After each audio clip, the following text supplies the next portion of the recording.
ગુજરાતમાં છેલ્લા ઘણા સમયથી આદિવાસી નેતાઓ ખૂબ જ ચર્ચામાં આવ્યા છે। આપણે જોયું હતું કે વાંસદાના ધારાસભ્ય કોંગ્રેસના આનંદ પટેલ છે, એમને ચૈતર વસાવાને સમર્થન કર્યું હતું, પણ હવે એ બાદ આ જ ધારાસભ્યએ સીધો જ પત્ર મુખ્યમંત્રી ભૂપેન્દ્ર પટેલને લખ્યો છે।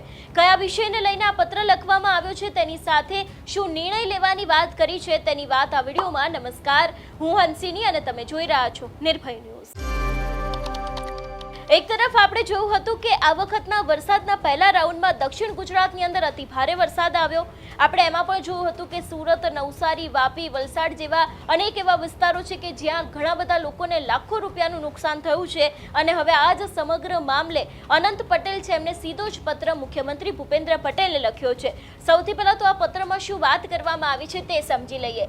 અહીંયા પત્રનો મુખ્ય વિષય છે નવસારી જિલ્લામાં ભારે વરસાદથી થયેલા નુકસાનને ધ્યાનમાં રાખીને એસડીઆરએફ, એનડીઆરએફ રાહતના નિયમોમાં તાત્કાલિક સુધારો કરવા તથા વિશેષ રાહત પેકેજ જાહેર કરવા બાબત। એ બાદ અહીંયા લખવામાં આવ્યું છે નવસારી જિલ્લામાં છેલ્લા કેટલાય દિવસથી પડેલા અતિશય ભારે વરસાદને કારણે અનેક ગામોના ઘરોમાં પાણી ઘૂસી જવાથી જનજીવન સંપૂર્ણપણે અસ્તવ્યસ્ત બની ગયું છે। અનેક પરિવારોના મકાનો, ઘરવકરી, અનાજ, કપડાં અને વીજ ઉપકરણો અને રોજિંદા જીવન માટેની આવશ્યક વસ્તુઓને ભારે નુકસાન થયું છે। પરંતુ સૌથી દુઃખદ બાબત એ છે કે હાલના સરકારના નિયમ મુજબ ઘરમાં સતત 48 કલાક સુધી પાણી ભરાયેલું રહે છે ત્યારે જ સહાય મળવાની જોગવાઈ છે। એટલે જે લોકોના ઘરમાં 48 કલાક સુધી પાણી ભરાયેલું હોય છે તે લોકોને જ સહાય મળવાની જોગવાઈ છે અને એને જ લઈને અહીંયા બીજી એક રજૂઆત કરવામાં આવી છે। પરંતુ વાસ્તવિક પરિસ્થિતિમાં ઘણા વિસ્તારોમાં 10 થી 24 કલાક સુધી પાણી ભરાઈ રહેતા પણ લાખો રૂપિયાનું નુકસાન થયું છે। શું 10 થી 20 કલાક સુધી ઘરમાં ભરાયેલા પાણીથી થયેલું નુકસાન ઓછું હોય છે? શું પાણી વહેલું ઉતરી જાય એટલે પરિવારને થયેલી આર્થિક અને માનસિક પીડા ઓછી થઈ જાય છે? સ્પષ્ટપણે નહીં। આ પ્રકારનો નિયમ આપત્તિગ્રસ્ત નાગરિકોને રાહત આપવાને બદલે તેમને સહાયથી વંચિત રાખે છે। કુદરતી આફતમાં સરકારની સંવેદના સમયગાળાથી નહીં પરંતુ નુકસાનની ગંભીરતાથી માપવી જોઈએ, એવી વાત અનંત પટેલ દ્વારા લખવામાં આવી છે। એટલે જે રીતે અમુક 1 કલાકની જોગવાઈ કરવામાં આવી છે કે 1 કલાકથી વધારે તમારા ઘરમાં પાણી ભરાયેલું હશે તો તમને રાહત આપવામાં આવશે, પરંતુ આજે પણ ઘણા બધા એવા લોકો છે કે જે લોકોના ઘરની અંદર પાણી છે તે ઓછો સમય ભરાઈ રહ્યું છે પણ તે લોકોને ભારે નુકસાન થયું છે। નવસારીની વાત કરવામાં આવે તો આખો એ બાજુનો જે આદિવાસી વિસ્તાર છે, ઘણા બધા એવા આદિવાસી લોકોના ઘરો છે કે જેની અંદર આજે પણ પાણી ભરાઈ ગયા છે અને એને જે કારણે ક્યાંક તે લોકોને ભારે નુકસાન થયું છે। સુરતની વાત કરવામાં આવે તો સુરતમાં ઘણા બધા એવા વેપારીઓ છે કે જે લોકોને ભારે નુકસાન પહોંચ્યું છે, પણ હવે આ જ સમગ્ર મામલે નવસારીને લઈને ખાસ કરીને આનંદ પટેલ છે એમના દ્વારા આખો આ પત્ર લખવામાં આવ્યો છે।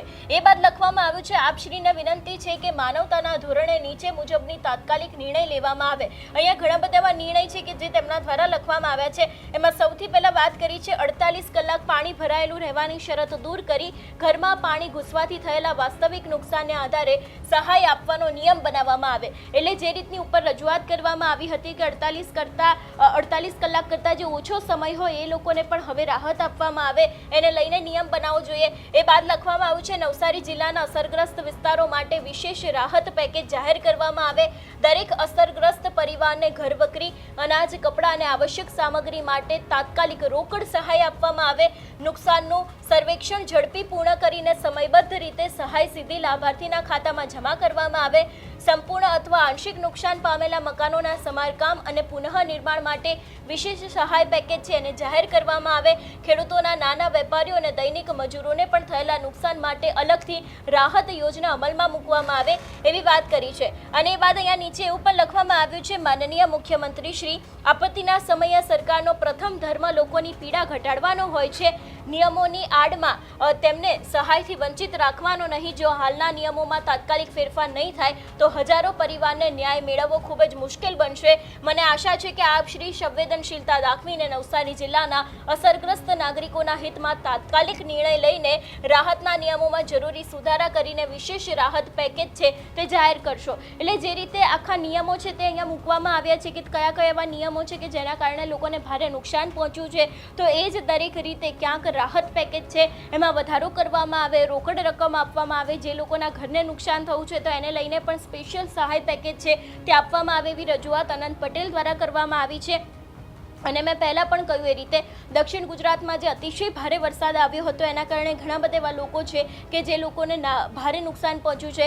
ઘણા બધા લોકોના ઘરો છે એની અંદર પાણી ઘૂસી ગયા છે, તેમના જનજીવન છે તે પણ ક્યાંક જે તે સમયે અટકી પડ્યું હતું અને હવે એ જ દરેક લોકોને સહાય મળવી જોઈએ. ઘણા બધા લોકોને રોકડ રકમ મળવી જોઈએ અને જે આખો આ નિયમ છે કે જેમાં 48 કલાકની જે જોગવાઈ છે એના બદલે જેના ઘરમાં 10 કલાક પાણી રહ્યું છે, 24 કલાક પાણી રહ્યું છે, એ લોકો માટે પણ હવે આ જોગવાઈમાં બદલાવ કરવામાં આવે એવી વાત અહીંયા આનંદ પટેલ દ્વારા કરવામાં આવી છે. આગામી સમયમાં જોવાનું એ પણ રહેશે કે જે રીતે તેમને રજૂઆત કરી છે તો પછી આ રજૂઆતને લઈને સરકાર દ્વારા કોઈ નિર્ણય કરવામાં આવશે કે કેમ. આ વિષયને લઈને તમારું શું માનવું છે અમને કમેન્ટ કરીને ચોક્કસ જણાવજો. તેની સાથે અમારી ચેનલ નિર્ભય ન્યૂઝને લાઇક, શેર અને સબસ્ક્રાઇબ કરવાનું ભૂલશો નહીં. નમસ્કાર.